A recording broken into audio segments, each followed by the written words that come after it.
After having a universal infrared remote control and a thermometer, then the linkage between temperature and air conditioning can be realized. First, a network-configured infrared remote control and a temperature-humidity device are needed respectively. The universal remote control needs to add the air conditioner to be linked. Look for and add linkage scenarios in the temperature-humidity device.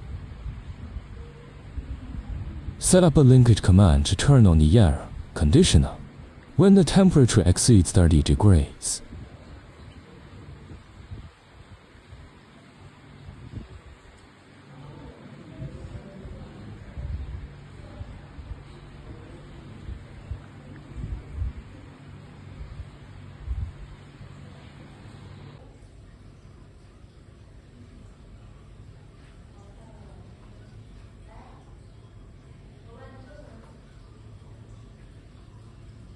When the temperature measured by the temperature-humidity device reaches 30 degrees or above, the air conditioner will be turned on.